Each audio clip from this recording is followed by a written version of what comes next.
Wholeness, beautiful beings, welcome to Notes of Nara. My name is Nadja Rashida, and may this message find you well and whole.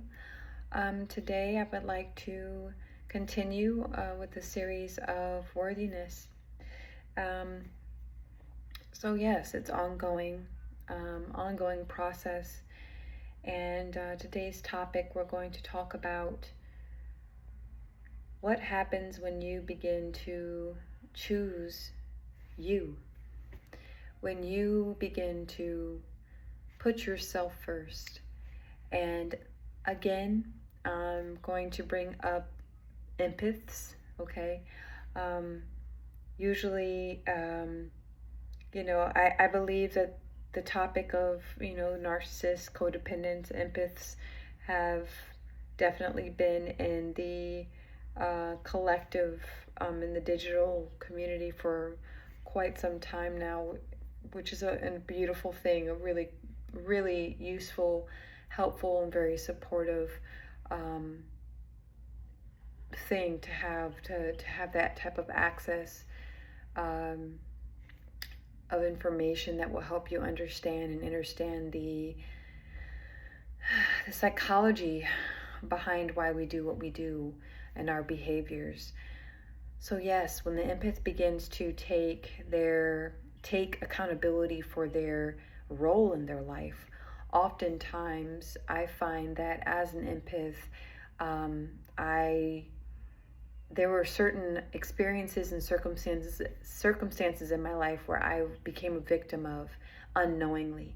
You just get caught up in the environment. You get caught up in the whirlwind around you. Like I think of in the tornado right in Kansas, it just rips, it rips Dorothy away from what is comfortable for her and stable for her, and plops her into a whole crazy world where the right is left, left is right, up is down, down is up. And oftentimes when we're in the midst of that, we lose ourselves. We lose ourselves in constantly showing up for other people and putting everyone else first before ourselves. We are then, when we finally take that big step for us, that big first step for ourselves, we are quite oftentimes called out. We are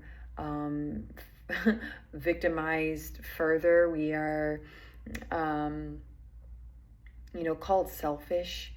There's a lot of guilt that empaths have to work through, and it almost feels like it's counterintuitive to put yourself above something else, because we're obsessed with this need for being needed. It's very addictive. It's very validating, confirming. It gives us a sense of purpose and meaning in our lives when we are, needed by someone, needed by a lover, needed by a friend, needed by a family, needed by a job, a company, a community. When an empath is needed, that's us. Like, you just call us up, but then we can't face our own needs. We can't identify what our needs are. We can't even identify what our boundaries are. We just know that there are boundaries there, but do we even follow them? And when you begin to place yourself first, to choose yourself, then you have the space and place. Excuse the noise. There's a kid on a dirt bike living his best life out there. But when you begin to create the space for yourself, you then have the space to identify what those boundaries are, what your values are, what your principles are for you. Not based on a government, not based off of a culture, not based off of your family, not based off of your race or your gender, not based off of your religious or spiritual upbringing, but just you. Strip all that away. Strip all of what you can currently identify with that makes you who you are, the outside of who you are. And then you're left with what? Nothing or something, right? We can over-identify with our own personal philosophies that we believe, we came up with when in actuality, the values that we hold dear, the boundaries that we hold dear are just projections of what society deems as appropriate and right. And when you go against those original boundaries set and conditioned for us and for you, for myself, then you become a threat. You become a threat to the family. You become a threat to the culture. You become a threat to the political agenda. You become a threat to what is already set in place for you, for us. It's a psychological slavery and a mindset to trick yourself into believing that, if you put yourself first, then you're a horrible, selfish, self-centered person. When in actuality, especially empaths out there, but this goes for everyone, when you place yourself first, you force the people who've been too fucking lazy to do their inner work, you make them face themselves. Because a lot of the time, most of us out here will pick up the slack for the whole household or the whole department or the whole community, and we'll carry that weight on our backs to the point where we are left depleted and have nothing left. Choose yourself today. And if you're not ready, you hit a wall of guilt, wake up tomorrow morning and say, today I choose myself. I choose myself today. That's for some individuals, if you are an empath especially, that's very, very, very, very difficult, because our sense of worth, our purpose and meaning in life, what usually gives empaths purpose and meaning, is to be needed from something outside of ourselves, without having the power or the ability to identify what our own needs are. When you don't know what your own needs are, wants, desires, priorities, when you don't know what they are, anyone can use you. You are food. You're energetic, spiritual, mental, psychological, financial food for someone out there that's hungry, that's starving, that can't figure out how to feed themselves. They see you. You are a buffet. You are an option of many. Just waiting. They're hungry. You have no boundaries set in place. You don't know yourself. You haven't committed to do the work to figure it out. And it takes bravery, it takes courage to create that void, to create that space between you and them, to discover you. This, I feel like, is the true purpose of the empath, is to learn how to heal ourselves. I don't get too tied up in titles and labels, but there's a reason why there's such an influx of information when it comes to narcissism.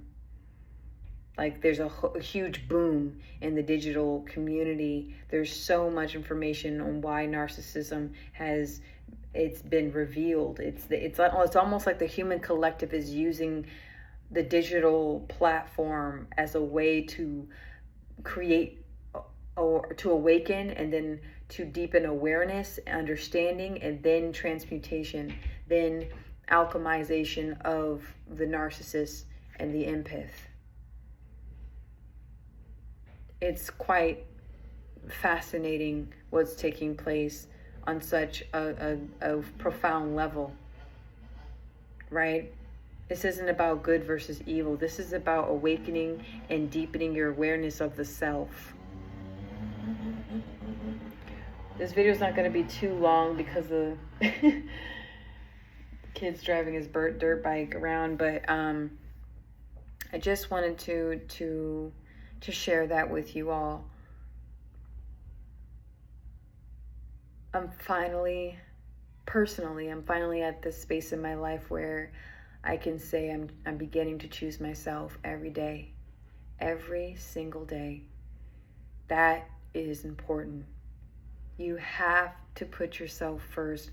I know it's deeply ingrained. I got to put my marriage first. Oh, I got to put my kids first. I got to put my career first. I got to put my parents first. I have to put this first. I have to put that first. I have to put my religion first. Everything's first above yourself. And then, you're dead. Like, you spend your whole entire life prioritizing everything except yourself. And you lose money, you lose abundance, you lose your health, you lose your mind over time, and you numb yourself with with day-to-day distractions not really ever finding the source of your angst. And that angst is coming from a space of just not putting yourself first. There's a big difference between being selfish and, putting yourself first. Selfishness to me is when you have more than enough in your cup. Your cup is overflowing, and you see someone that has nothing, right? They're not begging, they're not asking, but there's the huge discrepancy, but you choose to withhold. Withholding when you know that you feel that pull to give, that's selfishness. When you see that opening to give a little bit of what you have, and you feel that urge in your heart to do so, but your ego takes over, that's selfishness. Self-preservation, I think, comes from trauma. But, yeah. People aren't going to be happy when you begin to choose put yourself first, when you choose yourself, when you choose your own mental health, when you choose your own well-being, when you choose your own spiritual path, when you choose your own ideologies, when you change and shift your value system and what's important to you and what you can just let go like spilled milk. People aren't going to be happy with it, but that's not the point. We're not here to live life to make everybody happy, to keep everybody proud of us, to get validation from those who love us all the time. That's unhealthy. That is psychologically damaging in the long run to highly sensitive people. You have to get a grip. We all have to get a grip. I've got to get a grip. I am getting a grip, with myself. So with that, thank you so much for tuning in, and thank you for listening. Let me know what you think, how you feel. You say yes to you and no to things that just you don't want to do, you don't want to commit to, you don't want to be a part of. I feel like we're definitely shifting. For those of you who know. For those that don't, go inside, go inward, close your eyes, turn off the music, close the blinds, go within and sit in silence and see what the self has to share with you. That's the best way. I can't recommend this video to you. I can't recommend another video to you, or a book or a song. You know what I'm saying? Inner work is just kind of sometimes shutting the F up, closing your eyes, your mouth, and just sitting quietly. I spend a lot of time alone. Don't get me wrong. I've had relationships, structured relationships for 2 years, but then I go 3 years single, 2 years on and off, But the times where I was by myself, bachelorette, living alone, single, in those seasons of my life, they're the most profound. That's when you can process a lot about yourself, learn a lot about yourself, review about yourself. You have one or two choices. You can face yourself and take accountability for you, or you can continue to projectile vomit your trauma and your anger and your angst and your confusion and your wounds onto people. And I'm talking about not just people who aren't all that great, but healthy people. The more you avoid yourself, the higher the probability of you causing harm onto another person. You have to face your own wounds.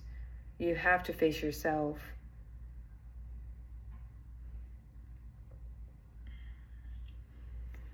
That is all I have to share today, and definitely more to come. So I hope all of you are enjoying your Monday. Thank you. Goodbye.